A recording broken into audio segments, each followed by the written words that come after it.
Greetings and welcome to this edition of Faith to Live By. I'm Pam Christian, your host, where each week I seek to help us explore current events from a biblical and prophetic perspective.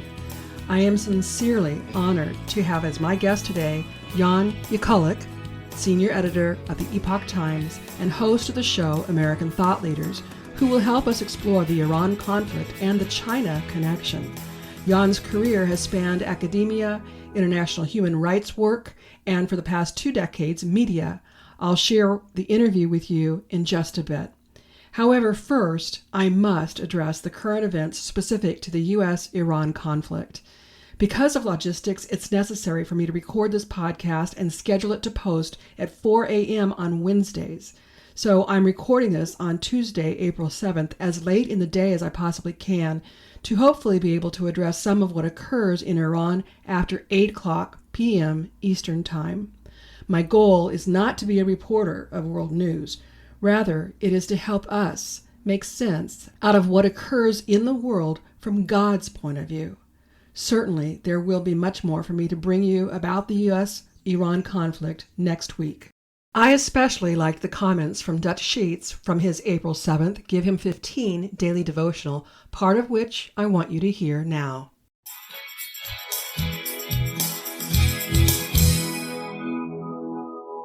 As we come nearer to the projected end of the military campaign in Iran, it's imperative that we pray for wise decisions to be made by the president and his military leaders. The evil regime in Iran has been a cancer to the people of Iran, the Middle East, and other portions of the world. Allowing the leading sponsor of terrorism throughout the world, with stated objectives of annihilating the U.S. and Israel, to possess nuclear weapons would have been insane, if not suicidal. Many of our previous presidents have stated that this must not happen, but kicked the can down the road to the next commander-in-chief, while the evil regime kept inching closer and closer. President Trump decided to take action and do so in a way that keeps them from rebuilding their nuclear and terrorist ambitions anytime soon. And if regime change occurs in the process, great.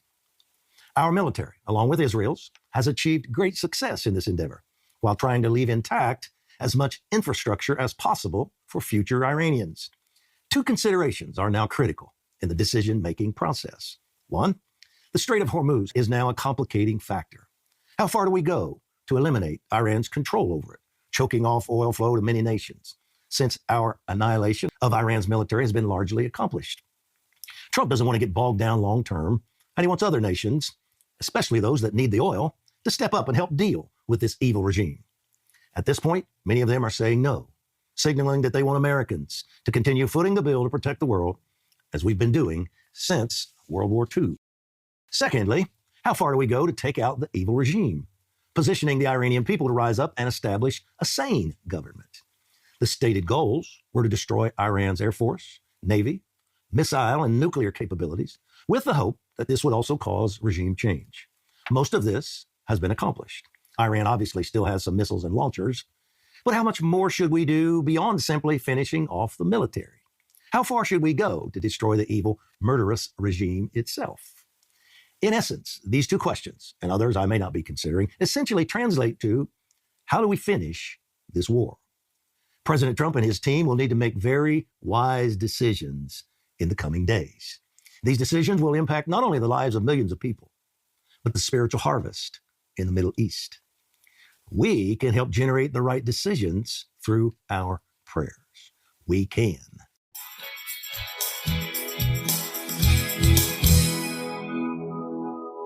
I suspect you have been praying, but we cannot pray too much, especially given the escalation of events the Iranian regime is bringing upon themselves and all the innocent people of Iran. As Dutch said, many presidents have recognized Iran and their nuclear ambitions, and intentions of annihilating Israel is only the beginning of their plans. Iran has been the bully of the Middle East for decades, and recently sent missiles to their neighboring Arab nations in a display of strength and power over them. We see what Iran is doing to the nations of the world with the Strait of Hormuz.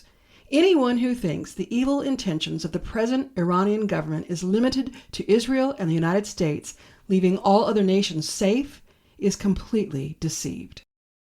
Again, today as I'm recording is April 7th. the day President Trump gave to Iran as a deadline to agree to acceptable terms, or he will order destruction to bridges and power facilities. And even faced with this reality for themselves, the Iranian people are encouraging the United States to do whatever it takes for their liberation. While there are at least 15 points to the agreement President Trump will accept, the two main points are opening the Strait of Hormuz and no nuclear capabilities. Both points having the greatest benefits for many other countries and not that of the United States. In the midst of the Iranian war, one of the most uplifting news reports came for the whole world to rejoice over with the rescue of the second pilot who had ejected from the U.S. F-15 plane on Friday, April 4th, 2026. I listened to the White House press conference of April 6th and learned many of the incredible details of the rescue mission. The second pilot, identified so far as Dude 44 Bravo, was seriously injured, and with his serious injuries and bleeding, he was still able to climb to higher terrain while deep within enemy territory when he finally felt safe enough to signal the U.S. rescue team. And do you know what he communicated to them? The exact words he used to confirm his location to be rescued were, "God is good." His first words were praise to God. Are you tracking with all that happened? First, he had to eject from the aircraft on Good Friday. He spent Friday night, all day Saturday, and that night deep within enemy territory, while Iran had issued a bounty for anyone who found the U.S. pilot, meaning there was thousands of men searching for him. Yet, he managed to move as far away from his landing site as possible, to higher terrain, where he transmits his message to the rescue team, God is good. Early Easter Sunday morning, when he assessed he was safe and in a place where he could be retrieved, he gave all praise to God. I had tears in my eyes welling up that he was found and that it was on Resurrection Sunday morning. By all means, God is good. But here's more I want you to understand. As I've shared, the spring holy days of the Jewish calendar and all that is taking place in Iran, which was ancient Persia, actually has deep spiritual hope. The time from Purim, which was March 2nd and 3rd, Passover, Exodus, which is April 1 through 9, and Easter, which was April 5, all occur in the Hebrew month of Nisan, which is the first month on the Hebrew spiritual calendar that has always been considered the month of miracles. Add to this, we are in the Hebrew year 5786, with the decade of the 80 depicted by our mouth, and the specific year 6 being the number of man represented by the Hebrew letter Vav. The Vav is a picture of a hook, such as held the curtains in the temple separating the holy place from the holy of holy place. And recall the day of Christ's resurrection. The thick, heavy curtains were torn in two from top to bottom, expressing that our direct access to God is now available because of Jesus Christ. This year of 5786 is considered a year when God comes down from heaven to earth, when we can expect divine intervention. I encourage you to use your mouths to pray, decree, and declare the plans of God to unfold, and expect many miracles from now and I believe up through Pentecost, which is May 24, 2026. I believe we have every reason to continue in prayer to God and expect the best possible outcomes concerning events in Iran as never before. We know when we pray consistent with God's will, our prayers are answered in all the authority and power of Jesus Christ. The words of human rights activist Goldie Gamari help us have proper perspective. When speaking for the Iranians, she stated, "The Iranian people do not view recent conflicts as war, but as liberation." This is the same sentiment that was given by one of the prophets I follow, expressing God's heart, saying, "You see this as war. I see this as liberation." Let a proper perspective of the essential importance of restraining evil guide you in your prayers. Now, I want to share with you part 1 of my 3-part interview with Jekielek. Jan is a journalist, filmmaker, and interviewer known for his in-depth conversations on politics, culture, and global affairs. He's a senior editor at the Epoch Times and host of American Thought Leaders, a long-form interview podcast and TV show. Born in Canada to Polish immigrants, Jekielek studied evolutionary biology at the University of Alberta before transitioning into human rights advocacy and later journalism. He is also a documentary filmmaker. His repertoire includes the Holocaust documentary Finding Many. Jan's work has uncovered the darkest realities of China's regime and its global influence strategies, revealing a world few truly understand. To help us understand more about Iran and China's connection to what's going on in the world today, here's part one of my interview.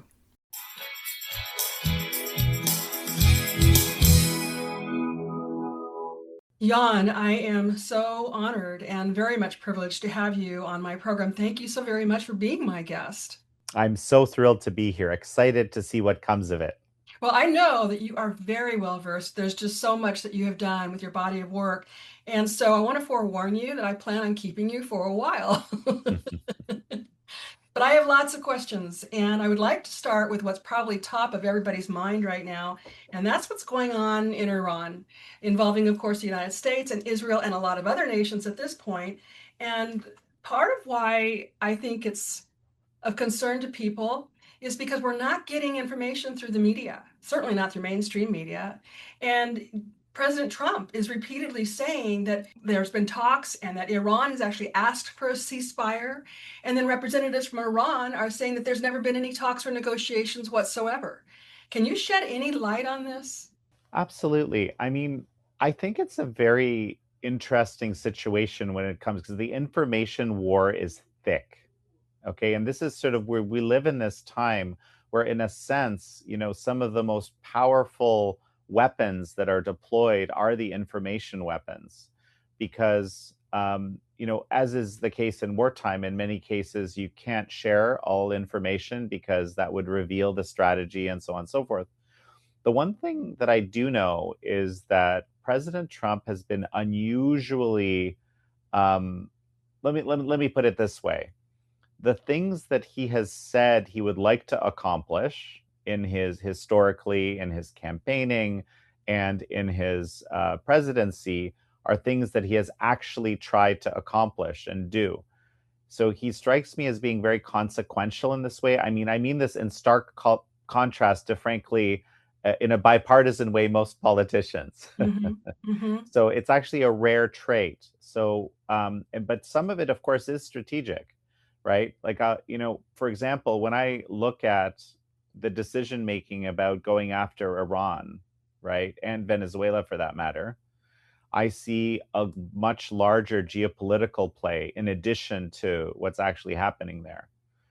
One of the things that I write about in my book, In Kill to Order, is it's not just about this forced organ harvesting industry. It's also about how the Chinese Communist Party instrumentalizes absolutely everything, not just human bodies, which is the case in here, but also, our goodwill, so-called allies like Iran. Iran was the linchpin. It's the sort of the centerpiece of their Middle East strategy. They funded it massively to the tune of 90% of oil sales from through this shadow fleet, of course, bypassing embargo. China was paying for, was bringing in.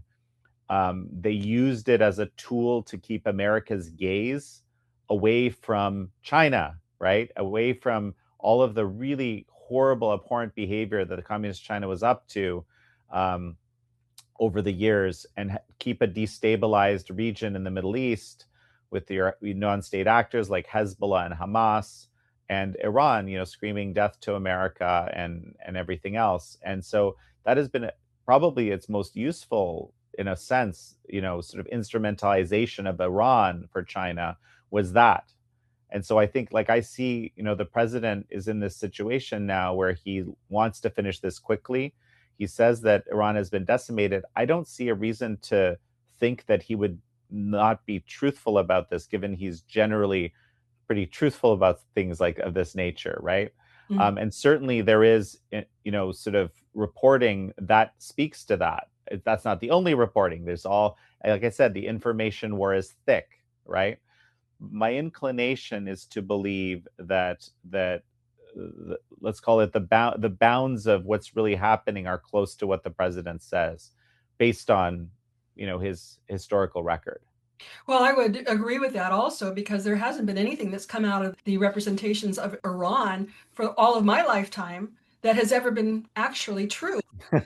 Well, no, exactly. That's the funniest part of it, right? Like literally, it's like so it's important to remember this. This is a feature of communist China, and it's a feature of frankly any regime that like these Islamist regimes, right? They don't really believe in they need to be truthful with anybody. And in fact, the information is more of a tool in a similar way to the way the Chinese Communist Party does it. And you really kind of have to understand it as like this is what they want you to believe, but whether or not it's true is kind of a secondary question. It might be true or it might not be true, we just don't know, but the truth has no bearing on what they say. Well, I recently spoke to my audience with my last podcast, openly contemplating what is really going on and wondering who President Trump is actually talking to, especially since there's been so much made of needing a new regime, which President Trump has said he wants the Iranian people to do themselves. So at first I was concerned, well, who is he talking to? And would the person he's talking to be supported by the Iranian people?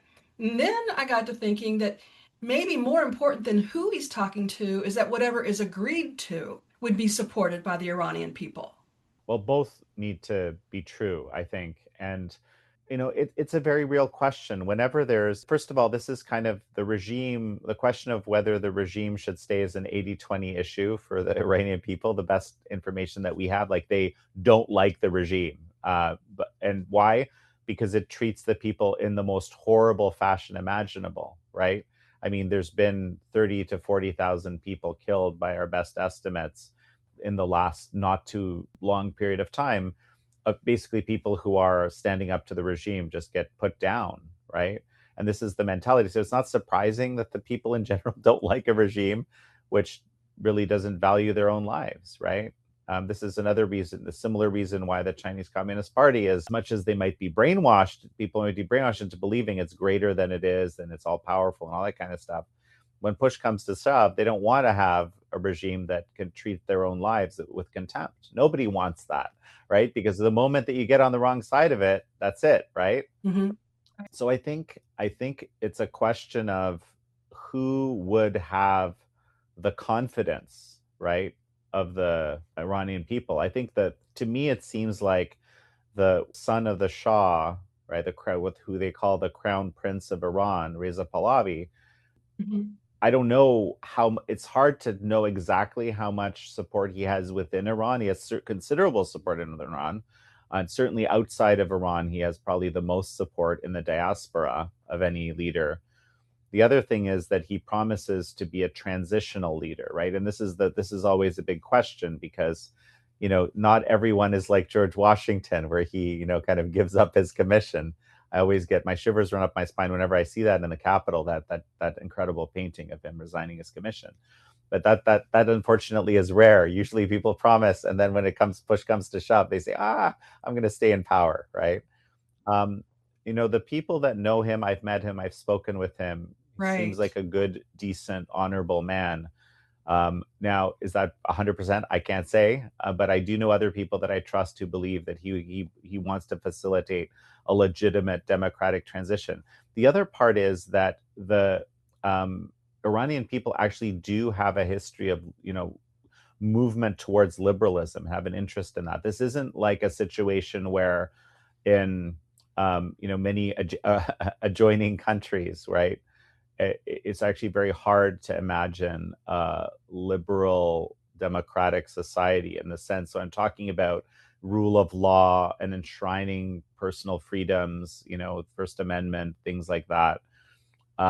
Many of those countries, you can't really imagine that. And it was kind of a pipe dream to try to be creating that. But Iran is not a country like that. In fact, in Iran, that, of course, it'll be a process. They're not going to jump into, like a, pure democracy like Taiwan has right now, which they're so proud of instantly, I don't think.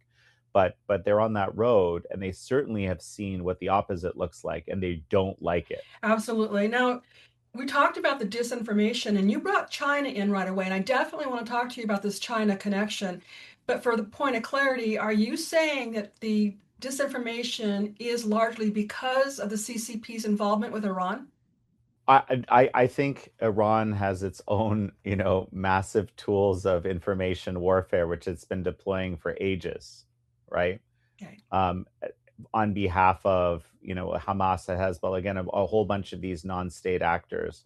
I think it's been using the Palestinian people in the most horrible way, right? Kind of as a tool to foment unrest in the region. And so there's a whole big discussion to be had about that.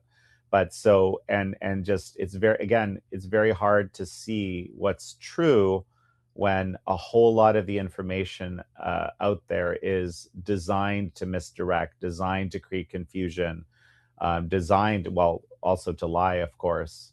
Now, however, the Chinese Communist Party is the world leader at this and the most expert. I mean, like, think about it, right? For 40 years, maybe not, yeah, definitely 40 years at least, we bought into this whole argument that China was liberalizing. I mean, this was fueled by Henry Kissinger under the Kissinger doctrine, right? That if we put enough cash into communist China, it's going to liberalize, right?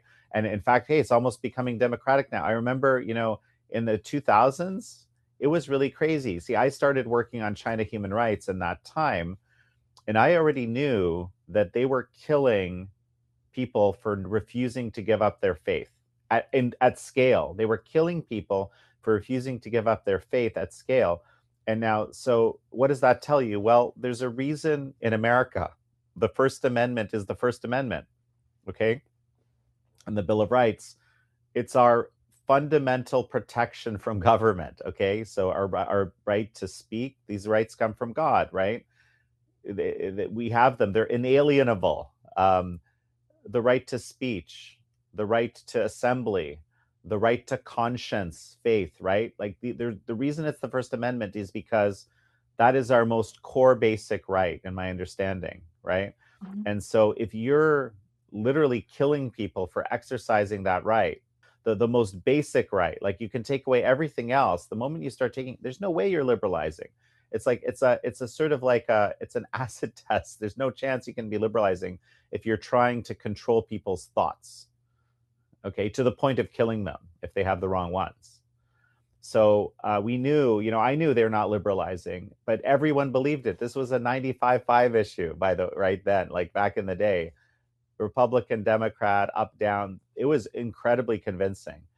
And many people would look at me like I'm a bit crazy. And I'm like, but this just doesn't make any sense. Like they're literally not liberalizing. Just because they tell you they are, they're liars. Right. Right. And so, but that was one of these massive narratives. Another one was that we're going to create this massive consumer market in China, which is how they leveraged our greed against us. They instrumentalized our greed against us. Right. But they've been so good at this what they call themselves information warfare, media warfare. Yeah. Well, I've got two questions remaining more particular to Iran, and then I definitely want to move all the way into China. But if you could help me and my listeners understand why the geopolitical context of the Iran war is so important.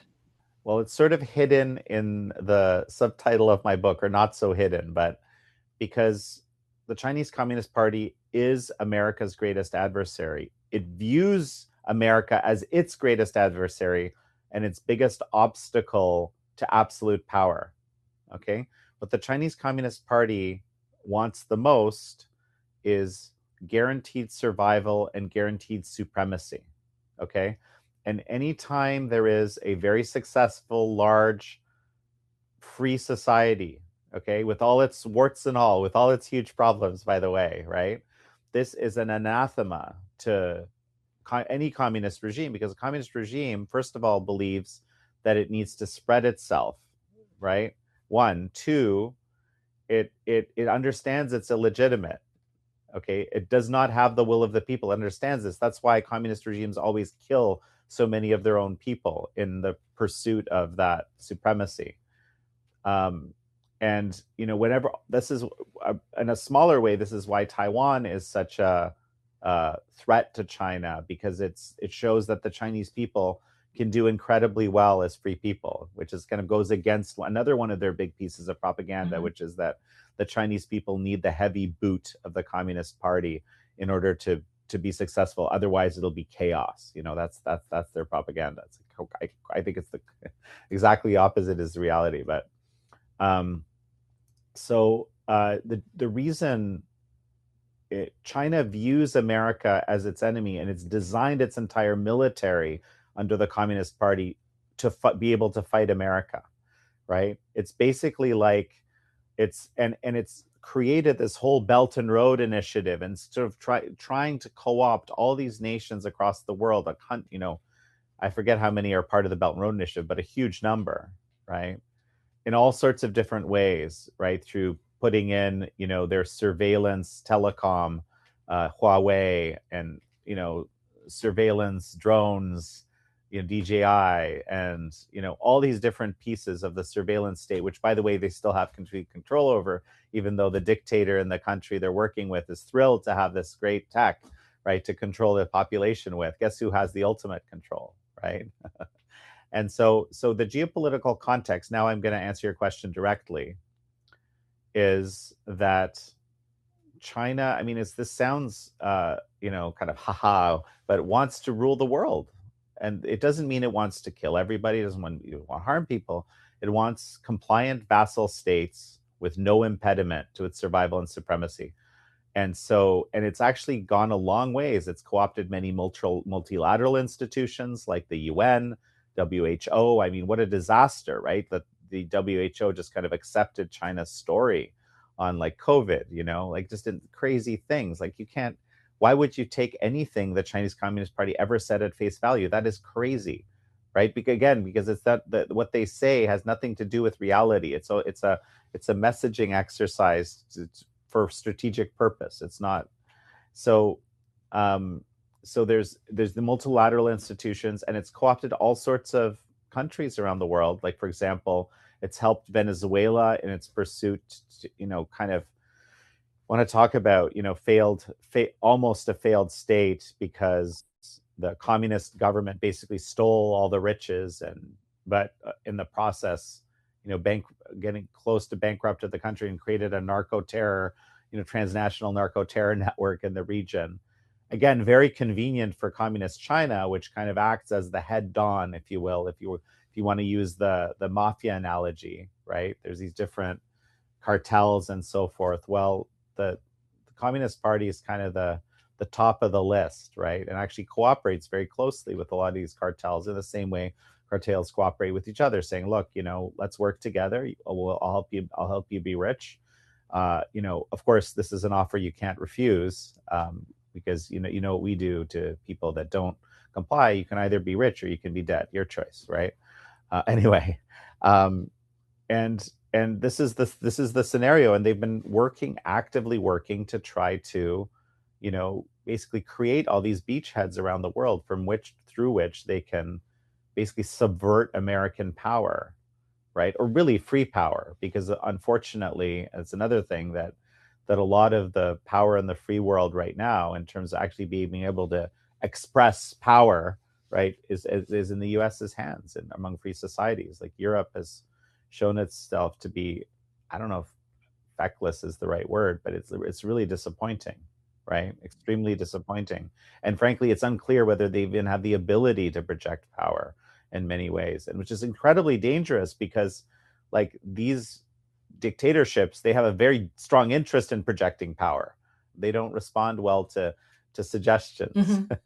They need to know, you have to have the leverage to say, look, if you hurt me, you're going to suffer a lot more in return. Your power is going to suffer a lot more. That's the only way you can kind of keep them in check. Otherwise, they're going to try to project that power and gather more for themselves. That's just what they do, right? So Thank God President Trump has the ability to not only speak what he means, but we have the power, the military power, to back up the information that he's imposing. So you said that Iran certainly hates America, China hates America, and rather than China siding or partnering with Iran, China is feeling the heat. They're feeling threatened by Iran. Did I understand you correctly? No, I probably maybe didn't say that properly.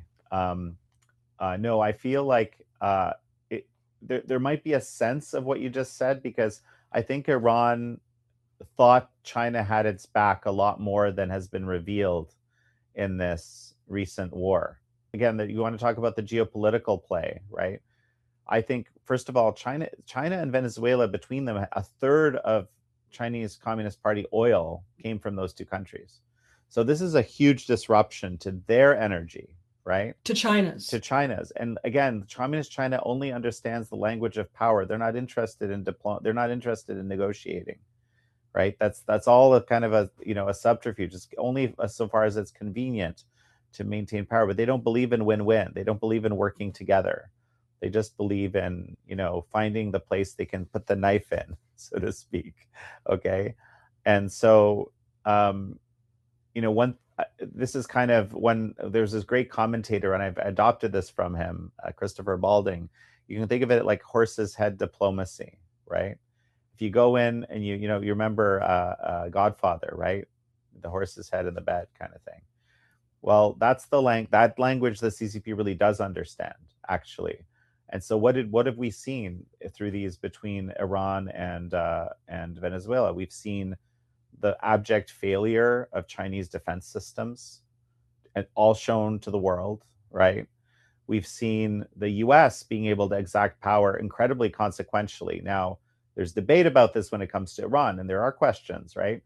If the president can finish this war quickly, as has been the plan, and as he says he's going to do, that will be a resounding, let's call it a success, and basically will show the U.S. can do these kinds of operations the way that they're planned, largely, of course, and with incredible effectiveness. Now, a huge problem would be is if what China and Russia and these other and the dictatorship type states would be interested in is seeing this war continue as long as possible, keep the Americans embroiled, keep America's gaze again away from China, but on Iran, which has been actually the problem, which has been their strategy all along, right? That would be a problem. That would be a big problem, I think. So I imagine that the president wants to wrap this up as quickly as possible. But if there's always a lot of variables. War is not an exact,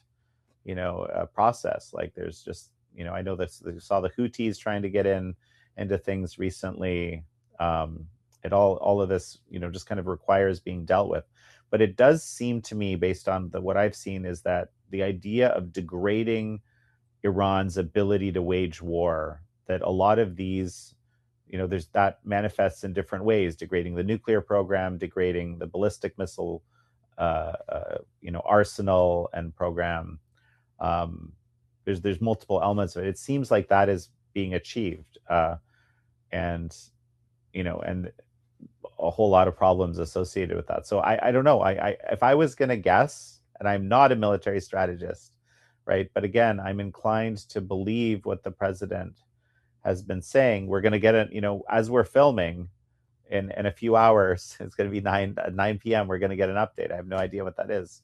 Right. We'll find out. But I'm inclined to believe that the president is being truthful and consequential with both his strategies and what he says has been accomplished or not, because he's not, like, I've just never seen him say something's been accomplished and it hasn't been. For example, like sometimes it can be he can make things a bit bigger than they really are. We know that, right? But unlike, again, a lot of other politicians, whatever stripes, I think he's shown himself to be to try to keep the promises that he makes, basically, right? And I think that's one of the reasons the people that vote for him like him, because they know that he's going to do the thing he said as opposed to something else, right?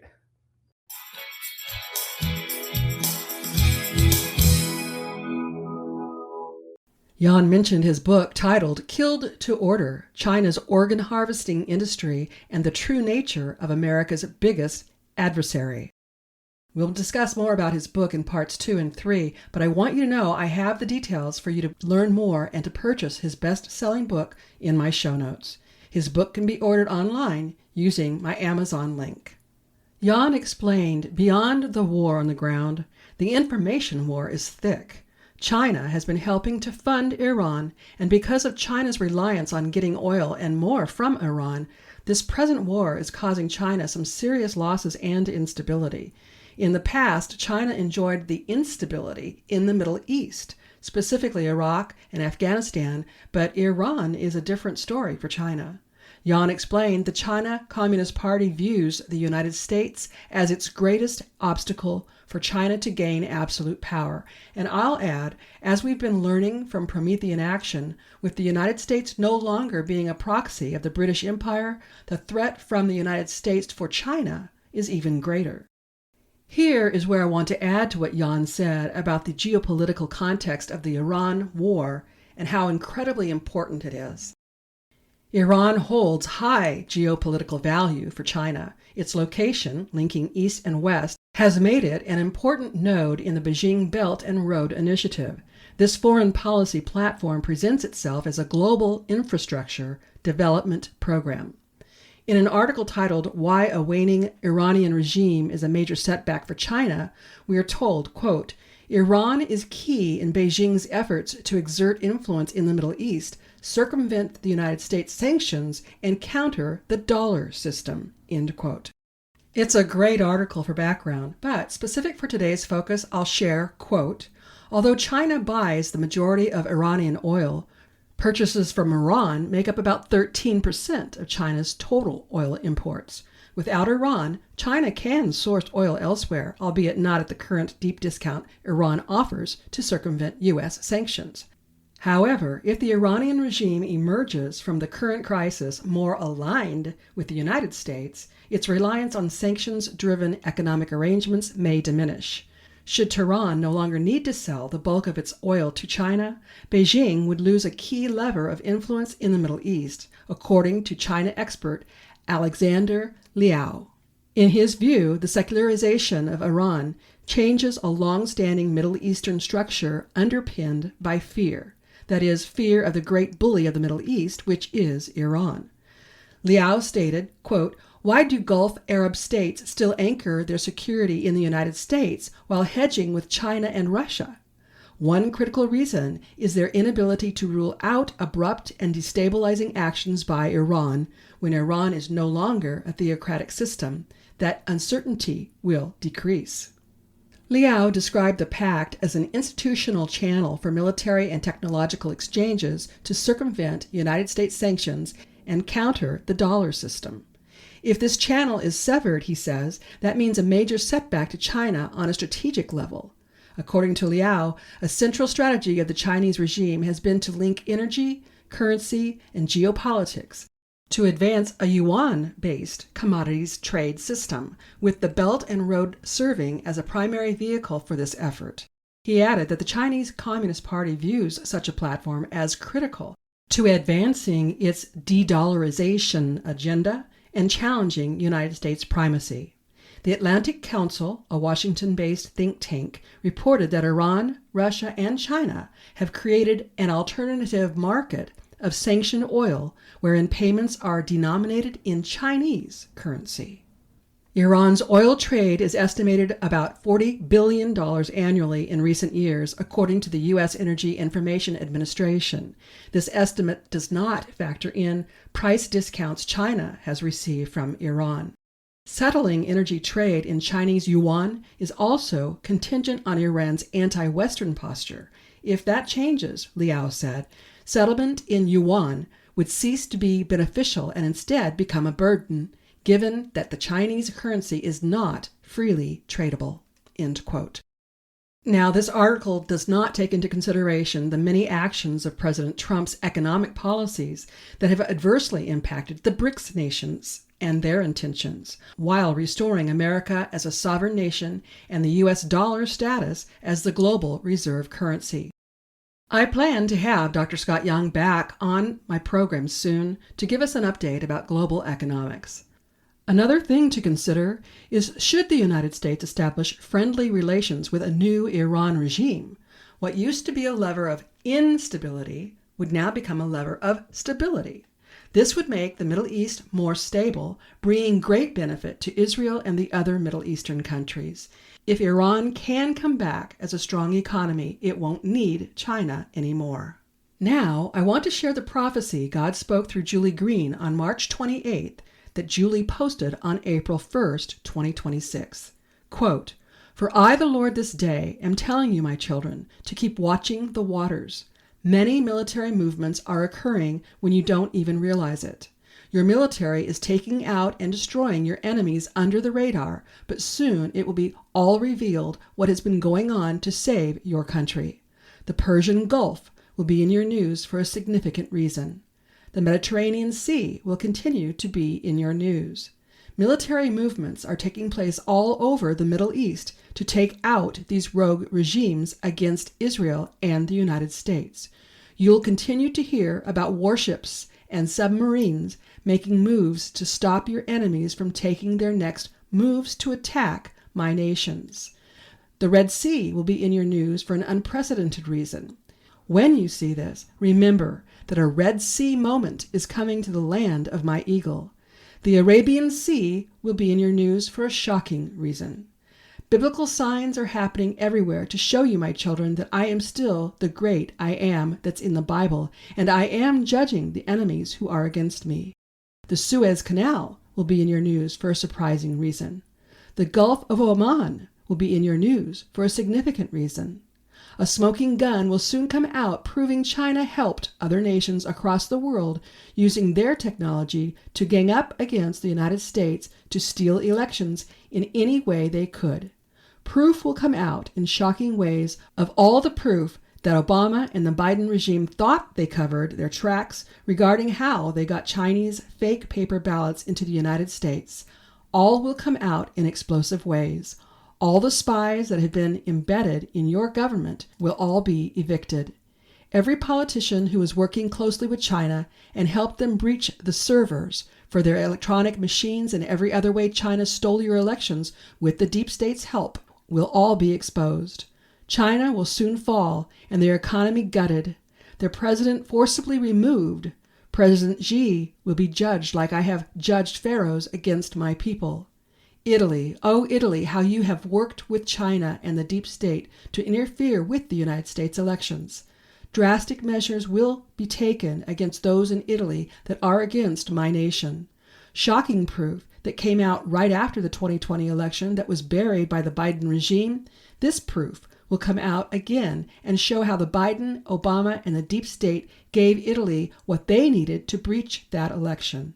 It was all hands on deck to fight against my David coming back. They all knew he would destroy their governments and their great reset. No matter who or what they use to stop him, it is failing. More leaders of nations will be removed in unprecedented ways. My David has what he needs to take out every government against this country. More arrests are coming. More governments will fall. More military strikes will take place across my nations to stop the one world government from completing their mission to wipe out the United States and Israel. They will never see that take place because I am the protector of both nations and nothing they do will get past me." End quote. There is so much going on in our world, but one thing we must do is to remain focused on what God says. And one of the things he's often repeated is, things are not as they appear. Don't be swayed by what mainstream media reports. In fact, a good rule of thumb is to know to focus on the opposite of whatever they claim. Mainstream media is controlled by the globalist deep state. Whatever and whomever they claim are the problems and bad guys, it's intended to sway us away from the truth. Next week, I'm thrilled to bring you part 2 of my interview with Jekielek, so we can gain more truthful understanding about what the war in Iran and the Chinese connection is all about. Now, I ask you to please listen to my closing announcements and to take advantage of the many goods and services I bring you in an effort to at least cover the costs of this podcast. If you like what you hear from me with this podcast, I highly recommend my book series, my award-winning blog, And consider signing up for my certificate course in apologetics. My aim with that course is to help people learn how not only to use apologetics to share truth with others, but to help Christian leaders incorporate apologetics into their respective ministries so more Christians are learning how to share their faith. You can learn more by using the link in the show notes. For now, I offer my weekly podcasts, my blog, and bi-monthly e-newsletter at no cost. And certainly I have hard costs associated with doing all I do. If you've been blessed by my work and would like to help my work reach others, why not consider partnering with me? For as little as $10 a month, you can become a partner. Then together we can reach even more people for Jesus. Simply visit my Pamela Christian Ministries homepage and then click on the Give button at the top menu bar. Or if you prefer, you can go directly to the Give page using the link in the show notes. To become a partner, you can use my PayPal or Venmo account, but you will also see other ways you can support my work on that page. Whether you choose to become a monthly partner, give a one-time donation, purchase my books and products from my web store, or support my affiliate sponsors, anything you can do to help me continue this work would be greatly appreciated. And as always, your prayers and telling others about me and my ministry work is much needed.